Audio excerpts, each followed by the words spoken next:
मी प्रभाकर लोंढे, खडतर प्रवास वर्तमानपत्राचा तथा खडतर प्रवास यूट्यूब चॅनलचा मुख्य संपादक। आज आपण महाजन कॉलेज धाराशिव या ठिकाणी आलेलो आहोत। या ठिकाणी 2 दिवसाचं शिबिर घेण्यात आलेलं आहे आणि शिबिर नेमकं विषय कोणते होते हे जाणून घेण्यासाठी आपण प्राध्यापक डॉक्टर विनोद कुमार विलासराव वायचळ हे प्राध्यापक आहेत। विविध डिग्र्या यांनी घेतलेल्या आहेत। जवळजवळ यांच्याकडे 11 माझ्या माहितीनुसार डिग्री आहेत। आपण त्यांच्याकडून जाणून घेणारच आहोत। महत्त्वाचा मुद्दा आज महाजन कॉलेज यांच्या विकासासाठी, या कॉलेजच्या विकासासाठी 5 कोटी रुपयाचा निधी प्रधानमंत्री उच्चस्तरीय शिक्षण अभियान योजनेअंतर्गत हा निधी देण्यात आलेला आहे। या निधीचं कारण असं आहे की या महाजन कॉलेजचा विकास झाला पाहिजे, डेव्हलपमेंट झालं पाहिजे, असं त्या निधीच्या स्वरूप आहे। आणि आपण याच विषयावर वायचळ साहेब यांना विचारणार आहेत की नेमकं प्रशिक्षण किती दिवसाचं होतं आणि या प्रशिक्षणाच्या माध्यमातून काय माहिती कॉलेजच्या प्राध्यापकांना आणि विविध शिक्षकांना कशा पद्धतीची माहिती दिली ते आपण विचारणार आहोत। आपल्या सोबत आहेत प्राध्यापक डॉक्टर विनोद कुमार विलासराव वायचळ। सर नमस्कार। नमस्कार। आपल्या कॉलेजमध्ये 2 दिवसाचं शिबिर झालेलं आहे आणि या शिबिराचं महत्त्व काय पटवून दिले तुम्हाला? सर्वप्रथम आपणा सर्व दर्शकांचं मी अभिनंदन करतो, अभिवादन करतो। आत्ताच प्रभाकरजींनी विचारल्याप्रमाणे आमच्या या व्यंकटेश महाजन वरिष्ठ महाविद्यालयाला प्रधानमंत्री उच्चतर शिक्षा अभियान याचं 5 कोटीचं अनुदान प्राप्त झालेलं आहे।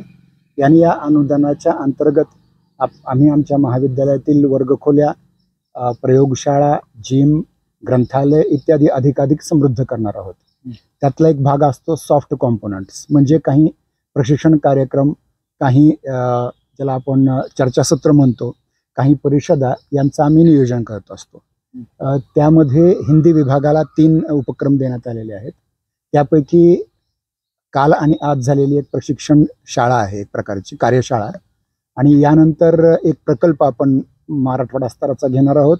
आणि वंदनीय अटल बिहारी वाजपेयी यांच्या जन्मशताब्दी निमित्त डिसेंबर महिन्यामध्ये आपण एक आंतरराष्ट्रीय परिषद घेणार आहोत। बरोबर। तर त्यातला जो आजचा आणि कालचा कार्यक्रम आहे हा आहे तो प्रधानमंत्री उच्च शिक्षा अभियान जे आहे, ज्याला PM उषा म्हटलं जातं, त्याच्या अंतर्गत 1 लाख रुपयाची याला अनुदान मंजूर आहे। आणि याच्या अंतर्गत आपण राष्ट्रस्तराची वर्णोच्चारण शिक्षा कार्यशाळा ठेवलेली आहे। वर्णोच्चारण शिक्षा आपण ज्याला संस्कृतचे एक महत्त्वाचे व्याकरणाचार्य म्हणतो, त्या पाणिनींच्या एका ग्रंथावर आधारित होते।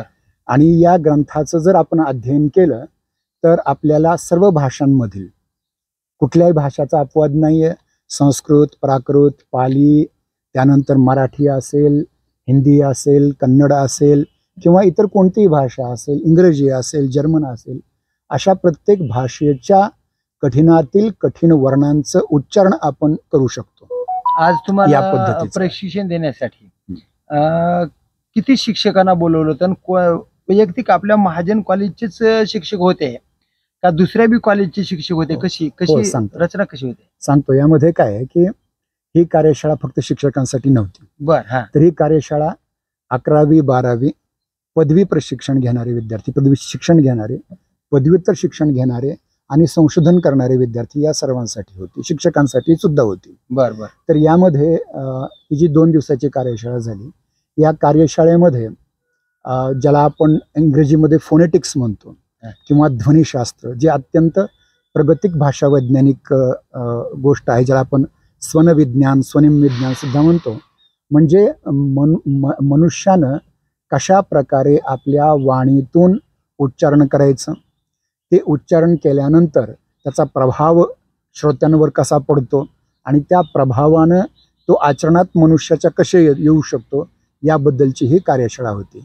आणि या कार्यशाळेमध्ये जे संसाधन व्यक्ती म्हणून होते, रिसोर्स पर्सन, ते एक होते उस्मानिया विद्यापीठ हैदराबादचे संस्कृत विभाग प्रमुख प्राध्यापक तिथले विभाग प्रमुख प्राध्यापक डॉक्टर विद्यानंद आर्य.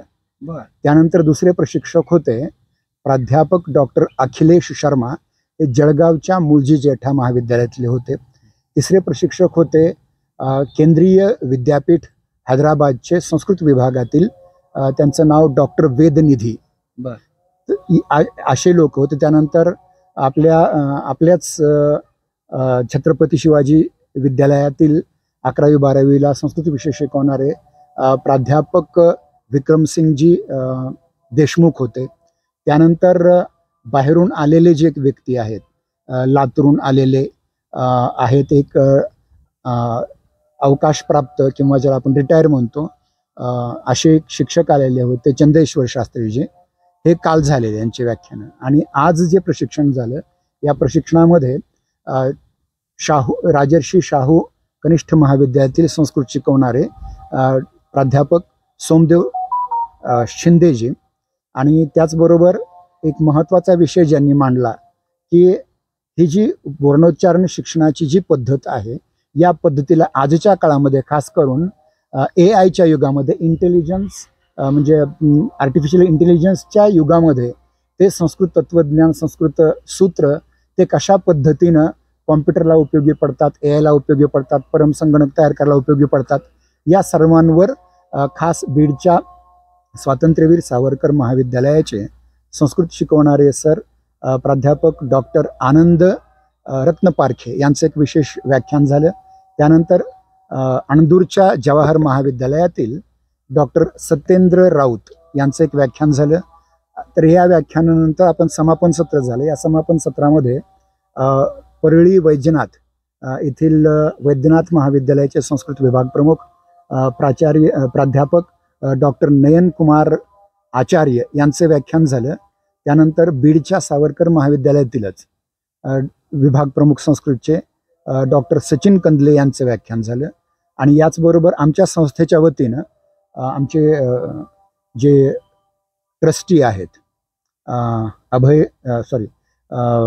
कमलाकरजी बापू पाटील, त्यानंतर आमचे सचिव ॲडव्होकेट मिलिंदजी पाटील आणि आमचे कोषाध्यक्ष आदरणीय अण्णा डांगे यांचंही मार्गदर्शन झालं.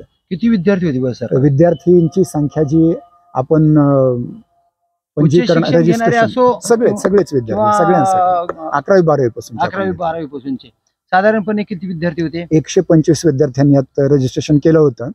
आणि त्यातले बहुसंख्य विद्यार्थी रजिस्ट्रेशन करणारे विद्यार्थी फक्त फक्त रजिस्ट्रेशन ज्यांनी केलं आहे त्यांनाच आम्ही प्रवेश दिलेला आहे. बरोबर. त्याची अट का बरं होती रजिस्टर करणे? रजिस्ट्रेशन आपण कुठली फीस ठेवली नव्हती त्याला. बरं. फक्त ज्या आवड आहे भाषेमध्ये, तर यामध्ये उच्च माध्यमिक विद्यालय छत्रपती असेल, आर्य चाणक्य असेल किंवा बावीची आश्रमशाळा असेल. बरं, ही व्याख्यातेच्या माध्यमातून विद्यार्थ्यावर कोणत्या भाषेचा प्रभाव जास्त पडला?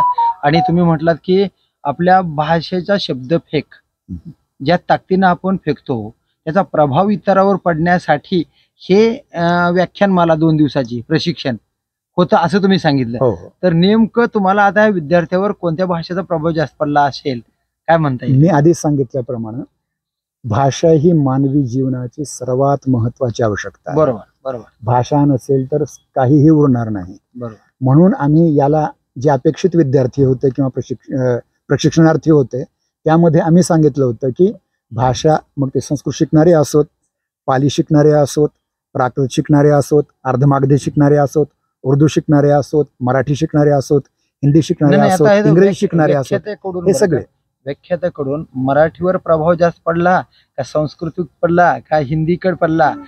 कसे होते व्याख्याते कसे होते? आपण या भाषा आपल्या सुविधासाठी म्हणतो. ही शेवटी मानवी भाषा आहे. आणि या मानवी भाषेमध्ये प्रशिक्षण जरी संस्कृत सूत्रांच्या रूपात न असलं तरी आवश्यकता भासेल तसं मराठीमध्ये, हिंदीमध्ये, इंग्रजीमध्ये सुद्धा मार्गदर्शन करण्यात आले. बरोबर. त्यामुळे मूळ संस्कृतातले सूत्र घेतले, परंतु त्यांचं ट्रान्सलेशन करून मराठी, हिंदी आणि इंग्रजी मधून सुद्धा मार्गदर्शन करण्यात आले. तुमच्या संस्थेचे सचिव जे आहेत मिलिंद पाटील साहेब, वेगवेगळे कार्यक्रम राबवतात. वर्षातून किमान 1-2 तरी कार्यक्रम निश्चित असतात. आणि त्या कार्यक्रमाचा हेतूच असा असतो की कुणालाही बोलवायचं, पण पंतप्रधान असू दे किंवा मुख्यमंत्री असू दे यांच्याकडून कुठल्या तरी योजनेतून निधी उपलब्ध करायचा आणि आपल्या कॉलेजची प्रगती करायची, विद्यार्थ्यात त्याचं भलं व्हावं आणि त्याला सुखसोयी मिळाव्या असा एक त्यांचा हेतू असतंय आणि त्या माध्यमातून हे कॉलेज असं मला वाटते प्रगतीकडे आहे बऱ्यापैकी प्रगतीकडे. अजून काय संकल्प आहे या 5 कोटी रुपयातला? खूप चांगला तुम्ही प्रश्न विचारला. तर या प्रश्नामध्ये एक सांगतो की आदरणीय ॲडव्होकेट मिलिंदजी पाटील साहेब हे जरी एक वकील असले, एक राजकारणी व्यक्तित्व जरी असलं तरी ते आहे मुळात शिक्षणप्रेमी. होय. आणि धाराशिवमध्ये त्यांनी व्यंकटेश महाजन वरिष्ठ महाविद्यालय स्थापण्याचं सगळ्यात महत्त्वाचं कारण आहे की आदरणीय प्रमोदजी महाजनांनी दिलेल्या या जागेमध्ये काहीतरी शैक्षणिक कार्य व्हावं. कारण प्रमोद महाजनजी स्वतः एक फिजिक्सचे शिक्षक पण होते. होय होय. आणि त्यांनी आणीबाणी काळात असताना नाशिकच्या जेलमध्ये राहून पॉलिटिकल सायन्समध्ये MA केलेलं आहे.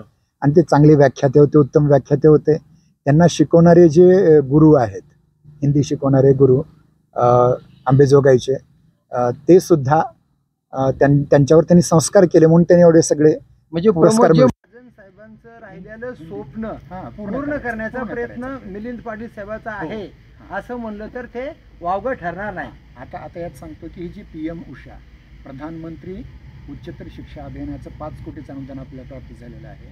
त्यातलं आपण कुठलंही अनुदान हे वर्गखोल्या बांधण्यासाठी नाही. बरं. तर आपलं अंतिम उद्दिष्ट आहे विद्यार्थ्यांपर्यंत ज्ञानप्रवाह गेला पाहिजे. म्हणजे उदाहरणार्थ आपल्या महाविद्यालयातील ग्रंथालयाची ग्रंथसंख्या वाढावी, ग्रंथालयातील सॉफ्टवेअरची संख्या वाढावी, ग्रंथालयातील ई-बुक्सची संख्या वाढावी, आमच्या लॅबोरेटरीज कशा अद्ययावत होतील. जर आपण पाहिलं, मी तुम्हाला दाखवू शकतो की केमिस्ट्रीमध्ये आता जवळपास 20-1 लाखाच्या आपण इन्स्ट्रुमेंट आणलेले आहे. तर त्याच्यामध्ये असे इन्स्ट्रुमेंट आहेत की ते केमिकल आपण ठेवल्यानंतर इन्स्ट्रुमेंटवर ते आपोआप शेकिंग आणि हे होऊन जातं, त्याचं एक मिक्सिंग होऊन जातं. बरं, आता जी सर जे 2 दिवसामध्ये जे प्रशिक्षण घेतलेलं आहे विद्यार्थ्यांनी, त्यांना आता या 5 कोटी रकमेमधून कोणत्या पद्धतीचं शिक्षण मिळणार आहे आणि त्याच्यासाठी साधनं कोणचे घेण्याचा संकल्प साहेबांचा आहे? आता मी सांगितल्याप्रमाणे की ग्रंथालय वाढलं पाहिजे, लॅबोरेटरीज वाढल्या पाहिजेत, आपल्या प्रयोगशाळा चांगल्या झाल्या पाहिजेत, विद्यार्थी संख्या वाढली पाहिजे. आतापुरतं जे विचारलं आपण की काल आणि आज झालेल्या कार्यशाळेबद्दल, तर याला 1 लाखाचं अनुदान प्राप्त आहे. त्यात कुठल्याही पद्धतीची फीस आपण घेतलेली नाही. आलेल्या विद्यार्थ्यांना जेवण, 2 वेळ नाश्ता, त्यानंतर चहापान, त्यानंतर त्यांचं लेखी पॅड, त्यांच्या सगळ्या सुविधा आपण त्यातून केलेल्या आहेत. येणाऱ्या आलेल्या लोकांचं येण्या जाण्याचा खर्च, त्यांच्या राहण्याचा खर्च, हे सगळं 1 लाख रुपये या कार्यशाळेसाठी खास आहे. तर यामध्ये जे शिकवलं गेलं म्हणजे सांगतो तुम्हाला की जवळपास 3,500 वर्षांपूर्वी आताच्या पाकिस्तानमधल्या शलातूर, ज्याला आपण आता पेशावर म्हणतो, तिथं पाणिनींचा जन्म झालेला आहे. पाणिनी हे संस्कृतमधले व्याकरणाचार्य. त्यांचे 2 ग्रंथ अत्यंत प्रसिद्ध आहेत. पहिला ग्रंथ आहे अष्टाध्यायी. तर त्या अष्टाध्यायीमध्ये आपण म्हणतो की मराठीमध्ये शब्दाच्या 8 जाती असतात, नाम, सर्वनाम वगैरे. तर त्यामध्ये त्यांचं खूप मोठं योगदान आहे. त्यात जवळपास 4000 सूत्रांमध्ये त्यांनी संस्कृतचं व्याकरण पक्क केलेलं आहे. आणि त्याचबरोबर सगळ्यात महत्त्वाची गोष्ट त्यात ही आहे की त्याच्याबरोबरच शिक्षा म्हणजे लहान मुलांनी उच्चारण कसं करावं, अक्षरांचं, वर्णांचं उच्चारण कसं करावं, यासाठी त्यांनी 7-8 प्रकरणांमध्ये एक छोटा ग्रंथ लिहिलेला आहे ज्याचं नाव आहे पाणिनीय शिक्षासूत्र. तर या पाणिनीय शिक्षासूत्रामध्ये आपण जे उच्चारण करतो, म्हणजे शब्द कसा निर्माण होतो, तो आकाशाचा शब्द आहे, तो आपल्या नाभीमध्ये येतो, नाभीमधून तो पुढे वर कसा जातो आणि कशा पद्धतीनं आपल्या काकल किल्ल्या असेल, कंठ कूपा असेल, याच्यातून स्वर आल्यानंतर जिव्हेचा स्पर्श कुठं झाल्यानंतर कोणत्या अक्षराचं उच्चारण होतं, याचं पूर्ण प्रशिक्षण दिलेलं आहे. आणि या प्रशिक्षणामध्ये आपण बाराखडी जी म्हणतो किंवा आपण जी वर्णमाला म्हणतो, त्या वर्णमालेमध्ये स्वर किती आहेत, व्यंजन किती आहेत, व्यंजनांचे स्पर्श प्रकार, ईषद स्पृष्ट प्रकार, ईषत ईषत स्पृष्ट विवृत प्रकार. उदाहरणार्थ असं आपण पाहिलं की अ, आ, इ, ई, उ, या हे सगळे काही स्वर आहेत.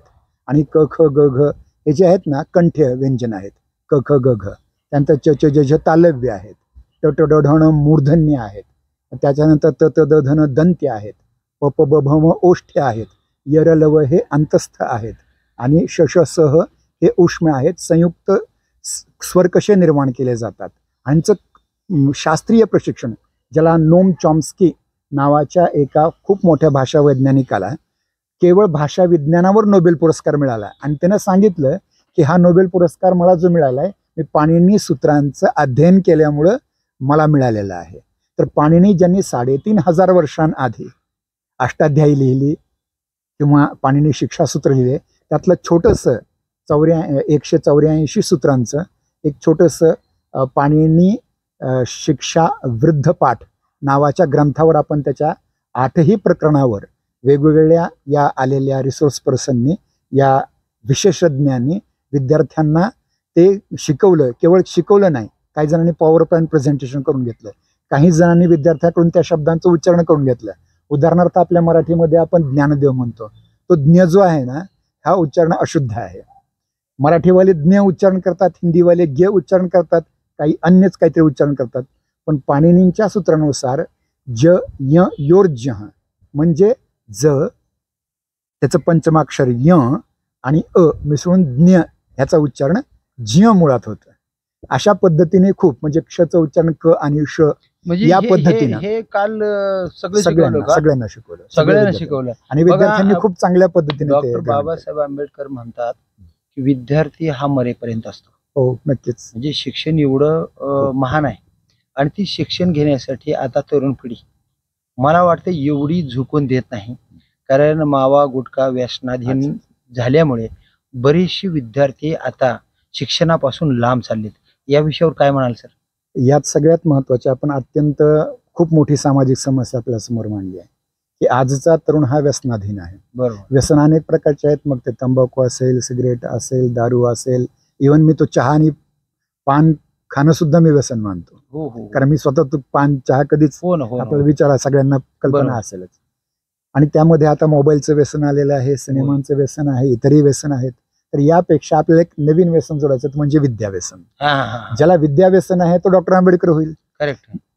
ज्याला विद्याव्यसन आहे ते आचार्य विनोबा भावे होतील. ज्याला विद्याव्यसन आहे ते डॉक्टर APJ अब्दुल कलाम होतील. ज्याला विद्याव्यसन आहे ते विवेकानंद होतील. ज्यांना विद्याव्यसन आहे ते महर्षी दयानंद सरस्वती होतील. ज्यांना विद्याव्यसन आहे हे घोष होतील. तुम्ही काय सांगाल बरं आताच्या ह्या तरुण पिढीला जी वाद चाललाय की दिवस दिवस मोबाईल मध्ये काही तर विद्यार्थी पागल झाले असे, म्हणजे रात्री बी ते चालू असते, म्हणजे झोपी सुद्धा त्याचे मोबाईल चापलेले दिसत आहे. म्हणजे अशा पद्धतीने विशेष म्हणलं तर माता माऊलीकडून विद्यार्थ्याकडे दुर्लक्ष होत आहे असं नाही वाटत का तुम्हाला? कारण मोबाईल मध्ये माताच एंगेज राहत असेल तर त्या विद्यार्थ्याकडे कोणी लक्ष द्यायचं? बरोबर आहे. आता यात केवळ हा एक विद्यार्थ्याचा दोष आहे असं नाहीये.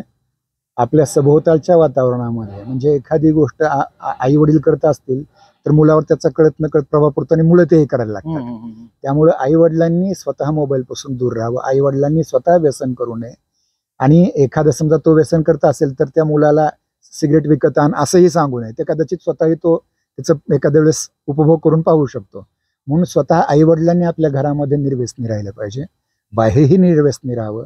ते ज्या शिक्षण क्षेत्रामध्ये ते मुलं शिकतायत, मग शाळा असतील, कॉलेज असतील, तिथंही पंचक्रोशीमध्ये कुठेही अशा पद्धतीचं तंबाखूजन्य पदार्थ असू नये. आणि सगळ्यात महत्त्वाची गोष्ट, जर विद्यार्थी पहाटे 5 वाजता उठला, त्यानं योगाभ्यास केला, मी स्वतः योगाचार्य आहे, योग शिक्षक आहे त्यामुळे सांगतो, जर योग अभ्यास केला त्यानं, दररोज आईवडिलांच्या पाया पडल्या, आईवडिलांच्या आज्ञेचं पालन केलं, आपापल्या धर्माचं योग्य पालन केलं, योग्य म्हणतोय मी, पालन केलं आणि पुस्तकांशी मैत्री केली. एकदा पुस्तकांशी मैत्री जर केली आपण तर कुठल्याही अन्य मित्राची गरज पडत नाही. कारण आपल्याला व्यसन लावणारे मित्रच असतात. सर मध्येच तुम्हाला अडवतो मी, तुमच्याकडे किती डिग्री आहेत? ते एक प्रश्न फार माझ्या डोक्यामध्ये मागील 10 वर्षापासून घोळतोय. आणि खास म्हणलं तर ही मुलाखत मी डिग्र्या तुमच्याकडे आहेत म्हणूनच मुलाखत घ्यायला आलो होतो. किती डिग्री आहेत सगळ्या? अशा आता मोजणं जरा कठीण आहे, पण तरीही सांगतो की माझं प्राथमिक शिक्षण हे गुरुकुल वैदिक संस्कृत गुरुकुल रामलिंग एडसी येथे झालं. बर. आणि माझं माध्यमिक आणि उच्च माध्यमिक शिक्षण हे संस्कृत माध्यमातून झालं. त्यानंतर मी लौकिक अर्थानं SSC HSC सायन्स केलं. त्यानंतर माझी BSc झाली. BSc नंतर मला MSc environment science, MSc chemistry, MSc polymer chemistry, अन्य विषयांमध्ये मला सहज प्रवेश घेता आला असते. परंतु माझा भाषेकडे खूप आवड होती भाषेची, म्हणून मी विज्ञान शाखा सोडून मी MA संस्कृत आणि MA हिंदी एकाच वेळी केलं. एकाच वेळी या अर्थानं डॉक्टर बाबासाहेब आंबेडकर मराठवाडा विद्यापीठ संभाजीनगरमधून MA हिंदी करत राहिलो आणि समांतर त्याच वेळी टिळक महाराष्ट्र विद्यापीठ पुण्यामधून MA संस्कृत केलं. आणि इथं नोकरीला लागल्यानंतर केवळ BSc वर भागणार नाही हे लक्षात आल्यानंतर ॲडिशनल BA हिंदी साहित्याचं केलं मी अमरावती विद्यापीठातून. म्हणजे असे हे केलं आणि त्यानंतर हळूहळू MA इंग्लिश पण केलं. MA इंग्लिश आत्ताच मी 2 वर्ष आधी इंदिरा गांधी मुक्त विद्यापीठातून केलेलं आहे. हे करत असतानाच लक्षात आलं की केवळ याच्यानं भागणार नाही म्हणजे आपल्यासाठी. पुस्तक घरामध्ये खूप होते, आई वडिलांनी खूप शिकवलेलं होतं. तर मी योग आणि आयुर्वेदमध्ये टिळक महाराष्ट्र विद्यापीठामधून पदव्युत्तर डिप्लोमा ज्याला पदवी काही पूर्ण केली आहे. सगळ्या डिग्री आहे. PhD झाले तुमचं, सेट नेट झालं. सांगतो आता इथं मी हिंदीचा अधिव्याख्याता म्हणून लागलो. तर त्यावेळी अधिव्याख्यात्यासाठी सेट नेट किंवा MPhil किंवा PhD ही त्याची अट आहे. मग त्या अटी खातर नेट 2दा पास झालो, सेट 1दा पास झालो. त्यानंतर मी MPhil केलं. MPhil करण्यासाठी मी हिंदीचे प्रसिद्ध लेखक कमलेश्वर यांच्या कितने पाकिस्तान या एका कादंबरीवर माझं MPhil झालं आणि आवड निर्माण झाली आणि त्यांच्याच आणखी 12 कादंबरींवर आधारित माझी PhD झाली आहे. कमलेश्वरांच्या कादंबरींमधील मानवीय संबंध या विषयावर जवळपास 680 पृष्ठांचा एक फार मोठा शोधग्रंथ तयार झाला. आणि त्यानंतर मी राष्ट्रीय सेवा योजनेमध्ये काम करत असताना आपल्या विद्यापीठानं उत्कृष्ट कार्यक्रम अधिकारी म्हणून माझा सत्कार केला आणि त्याच वर्षी महाराष्ट्र शासनाच्या उच्च व तंत्र शिक्षण मंत्र्यांनी त्यावेळेसचे विनोदजी तावडे यांनी मला उत्कृष्ट कार्यक्रम अधिकारी म्हणून राज्य शासनाचा हे पुरस्कार दिला होता. आणि हे करत असताना हा माझा बायोडाटा फिरत राहिला. बायोडाटा आपण व्हॉट्सअपवरून किंवा इतर गुरुवरून फिरत राहिला. हे साध्य करण्यासाठी किती परिश्रम घ्यावा लागले तुम्हाला? हे सहजासहजी मिळण्याच्या गोष्टी नाही. ते काय करावं लागेल आणि आज तुम्ही जे केलंय ती तुमच्या आता विद्यार्थ्याला, तरुण विद्यार्थ्याला, जी वाहत चाललेले विद्यार्थी आहेत त्यांना तुम्ही काय सांगाल? आता तुम्ही खूप चांगला प्रश्न केला की तुम्ही हे सगळं कसं केलं. हे करण्यामध्ये एक मराठीमध्ये एक म्हण आहे, जिथं म्हणजे इच्छा असते तिथं मार्ग असतो. जर तुमच्या एखाद्या गोष्टीला प्राप्त करण्याची अनिवार्य इच्छा असेल तर मोदींना सुद्धा 24 तासच आहेत, आपल्याला 24 तास आहेत. मोदी 18-20 तास काम करतात, मग आपण का करू शकत नाही? बरोबर. म्हणून माझा दिवस हा सकाळी 4 वाजता सुरू होतो आणि कधी कधी रात्री 2 वाजतात. आणि अनिवार्य ही आवड म्हणून जी एखादी गोष्ट तुम्ही करायला स्वीकार केली तर तुम्हाला कुठलीही अडचण येत नाही. बरं, म्हणजे कुठलीही अडचण दिनकर्म जे आहे दिनचर्या, त्याची दिनचर्या पहाटे 4 वाजता उठायचं, शौचादी निवृत्त झाल्यानंतर योगाभ्यास करायचा, योगाभ्यास झाल्यानंतर स्नान करायचं, स्नानानंतर संध्या करायची, संध्या केल्यानंतर आपल्या कामास यायचं. इथं महाविद्यालयामधल्या तासिका, इतर जे काम आहे, नॅकचं काम असेल किंवा इतर कुठल्याही विद्यापीठाचं काम असेल ते काम करायचं. आणि त्याच्यानंतर रात्री आपल्या घरी गेल्यानंतर पुन्हा हातपाय धुवून संध्या करायची, त्याच्यानंतर भोजन घ्यायचं, पुन्हा कामाला लागायचं. भोजन तुम्ही दिवसातून किती वेळ घ्या? सकाळी मी माझी न्याहारीच ही जेवण असते. न्याहारी म्हणजे किती वाजता? न्याहारी म्हणजे जेवण असते. ही माझी 7:30 ते 8च्या दरम्यान मी 4 पोळ्या खातो. ते दिवसभर माझं चालतं आणि त्याच्यानंतर मी आजचा अपवाद वगळता मी रात्री सूर्य मावळायच्या आधीचं जेवण, रात्री मी कधीही काही ग्रहण करत नाही. ही जी लोक शुगरनं त्रस्त आहेत, बीपीने त्रस्त आहेत, मानसिक संतुलन बिघडलेलं आहे, अभ्यासात लक्ष लागत नाही, ज्ञान घ्यायसारखं दुसरीकडेच लक्ष लागतंय, म्हणजे नेमकं या लोकांचं संतुलन का बिघडायले, मानसिक संतुलन काय कर सांगता येईल? त्याच्यासाठी आहे की लक्षात घ्या, मन एव मनुष्यानां कारणं बंध मोक्षयोः. तुमच्या बंधनाला आणि तुमच्या मुक्तीला कोणतं कारण आहे तर तुमचं मन आहे.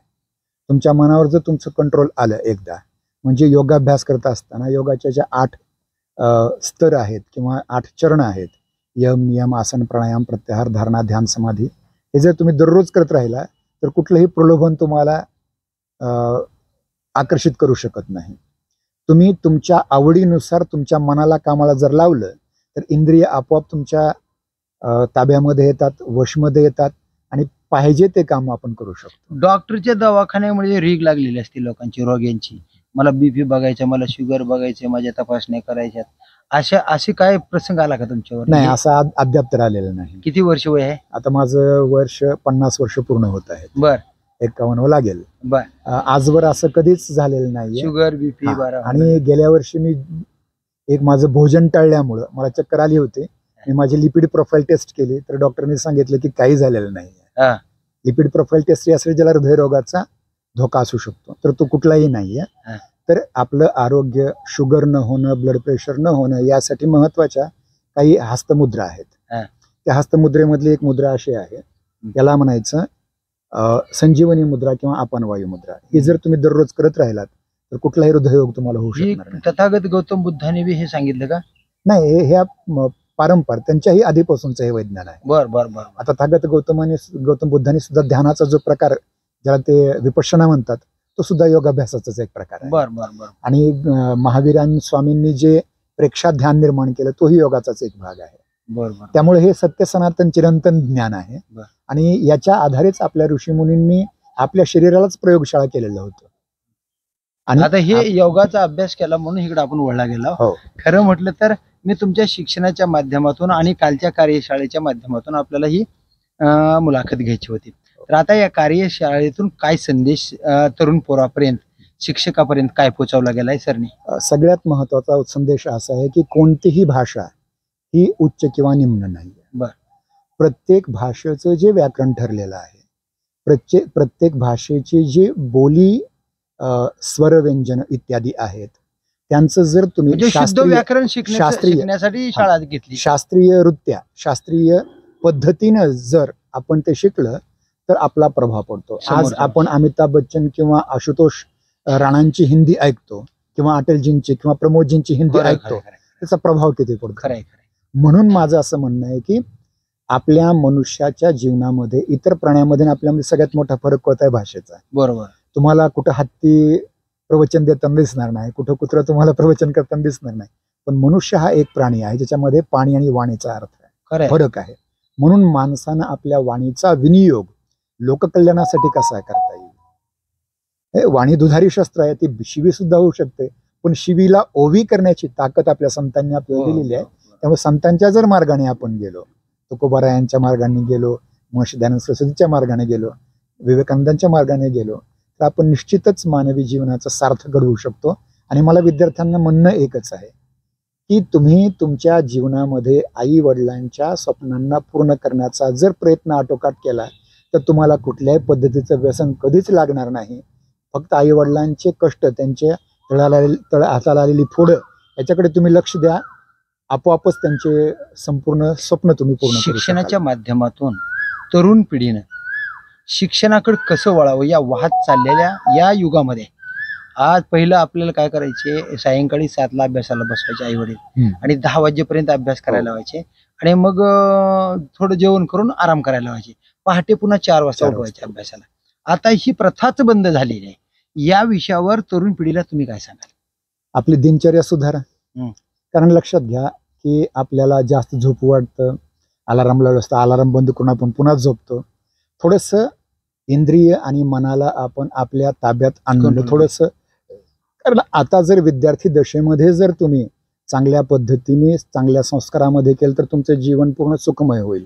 नाही जर तुम्ही सध्याच्या छोट्या सुखाला, छोट्या प्रलोभनाला बळी पडाल तर तुम्ही कधीही मोठे होणार नाहीत, मोठी नोकरी लागणार नाही आणि पुन्हा खस्ता खाव्या लागतील, पुन्हा नंतर कुठेतरी हमाली करावी लागेल, पुन्हा कुठेतरी काहीतरी विडेवाकडे काम करावं लागेल, वाईट मार्गाला लागाल. त्याऐवजी तारुण्यामध्येच आपण आपल्याला चांगले वळण लावून घेतले तर जीवन सोनं होतं. आता मला एक म्हणायचं की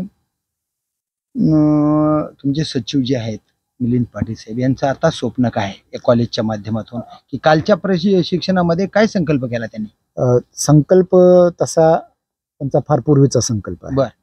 त्यांचं अशी एक म्हणणं होतं की आपल्या धाराशिव शहरामध्ये रामकृष्ण परमहंस एकच महाविद्यालय आहे, नंतर तेरणा पण आलं, परंतु इथल्या विद्यार्थ्यांना उच्च शिक्षणाचा एक प्लॅटफॉर्म मिळावा म्हणून त्यांनी या महाविद्यालयाची स्थापना केली.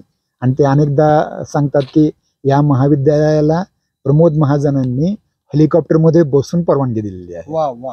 तर त्यांचं एक फार मोठं स्वप्न आहे की धाराशिवमध्ये या त्यांच्या प्रमोद महाजनांनी दान दिलेल्या या जमिनीवर त्यांच्या वडिलांच्या नावाने एक उच्च शिक्षा केंद्र निर्माण व्हावं म्हणून 1999 मध्ये 21 ऑगस्ट 1999 मध्ये मी पहिली तासिका इथे घेतली. पहिला शिक्षक मी आहे आणि आज जवळपास 26 वर्ष पूर्ण होत आहेत या महाविद्यालयाला. तर या महाविद्यालयामध्ये आपण प्रथम BA, त्यानंतर BSc, त्यानंतर BCom, त्यानंतर MA मराठी, त्याच्यानंतर आपण MSc ऑर्गॅनिक केमिस्ट्री यासारखे विषय घेतलेले आहेत.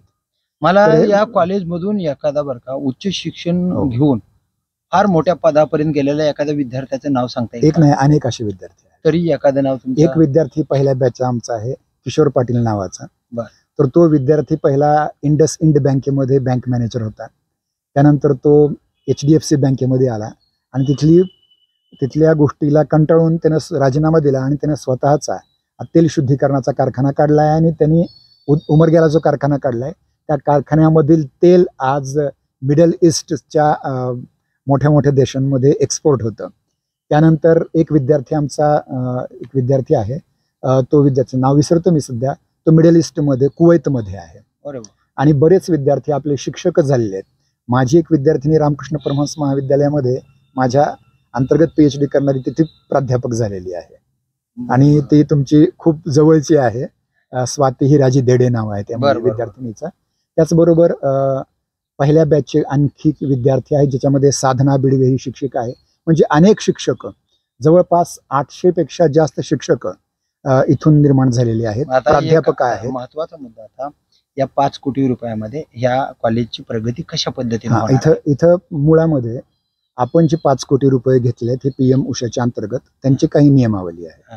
त्या नियमावलीमध्ये आपण भवन कोणते बांधू शकत नाहीत. तर आपण आपलं ग्रंथालय अत्यंत सुसज्जित करायचं आहे आणि जी न्यू एज्युकेशन पॉलिसी ज्याला आपण म्हणतो किंवा नॅशनल एज्युकेशन पॉलिसी म्हणतो, ज्याला आपण मराठीमध्ये नवीन राष्ट्रीय शैक्षणिक धोरण 2020 म्हणतो, त्याच्या अंतर्गत जे बदल होत आहेत त्या बदलांना अपेक्षित अशा पुस्तकांचं हे करणं. त्याचबरोबर आपल्याकडे जे विज्ञानाचे विषय आहेत, मग ते केमिस्ट्री असेल, फिजिक्स असेल, बॉटनी असेल, झुलॉजी असेल, त्यानंतर सगळ्यात महत्त्वाचा मायक्रोबायोलॉजी सारखा विषय असेल, या विषयामध्ये जे अत्यंत आंतरराष्ट्रीय दर्जाच्या संसाधनं आहेत, त्याच्या मशीन्स आहेत, या अशा आपण आणतोय या कोटी अनुदानातून. त्यातले 2 कोटी एकट्या केमिस्ट्री विभागाला या वर्षात होणार आहे. हळूहळू या 2 वर्षामध्ये कॉलेजची प्रगती होईल, डेव्हलपमेंट. आणि एवढं आहे की तुम्हाला कुठल्याही भारताच्या विद्यापीठामधल्या सुद्धा लॅबोरेटरीज पेक्षा आपल्या व्यंकटेश महाजन मधल्या लॅबोरेटरी तुम्हाला अद्ययावत होतील. इथली लायब्ररी सुंदर होईल. एक महत्वाची गोष्ट की आपल्या या नवीन शैक्षणिक धोरणामधचा जो मूळ पाया आहे तो आहे भारतीय ज्ञान प्रणाली किंवा भारतीय ज्ञान परंपरा. तर याचे आपण गुजरातच्या राजधानी अहमदाबाद किंवा कर्णावती येथील एक विद्यापीठ आहे, पुनरुत्थान विद्यापीठ. त्या पुनरुत्थान विद्यापीठाच्या 1050 पुस्तकांचा आपण ही अनुदान प्राप्त होण्याआधी खरेदी केलेलं आहे, ज्याची जवळपास 1.5 लाख रुपये त्याची किंमत आहे. ती स्वतः संस्थेनं कुठल्या अनुदान न घेता ती केलेली आहे. त्याचे खूप चांगले संग्रह, ज्यामध्ये वैदिक परंपरेचे ग्रंथ, बौद्ध परंपरेचे ग्रंथ, जैन परंपरेचे ग्रंथ, त्यानंतर सुफी परंपरेचे ग्रंथ, त्यानंतर वैद्यकीय आयुर्वेदाचे ग्रंथ, भाषा विज्ञानाचे ग्रंथ, या सगळ्या ग्रंथांचा अमूल्य ठेवा आपण आले. तो अमूल्य ठेवा आपण हे पाहावा, इतरांनाही सांगावं, कारण हे ज्ञानाचा शेवटचा प्रश्न आहे तुमचा की तुमचं पूर्ण शिक्षण म्हणजे एकूण किती डिग्री आहेत आणि तुमचं पूर्ण नाव? माझं तसं पूर्ण नाव आहे, मी प्राध्यापक डॉक्टर विनोद कुमार विलासराव वायचळ. गेली 26 वर्ष मी व्यंकटेश महाजन वरिष्ठ महाविद्यालयामध्ये हिंदी विभागाचा प्रमुख म्हणून काम करत आहे. राष्ट्रीय सेवा योजना, ग्रीन क्लब, करिअर कट्टा, परीक्षा विभाग या सर्व विभागामध्ये मी अत्युच्च काम केलेलं आहे. आणि माझी डिग्री आता मी सांगितल्याप्रमाणे मी मोजणं ठेवत नाही तरी सुद्धा सांगतो की माझी दयानंद आर्ष विद्यापीठम इथली मध्यमा प्रथम खंड हरियाणाची डिग्री आहे. त्यानंतर माझे SSC HSC सायन्समधून झालेले आहे. BSc CBZ ज्याला आपण म्हणतो केमिस्ट्री, बॉटनी, झुलॉजी. त्यानंतर MA Sanskrit MA Hindi, MA English, हिंदीमधून नेट, सेट, MPhil, PhD आणि माझ्या या पूर्ण कामासाठी माझा बायोडाटा फिरल्यामुळं मला साऊथ अमेरिका युनिव्हर्सिटी मॉन्टेव्हिडिओनी मानद डिलीट 2017ला दिलेली आहे.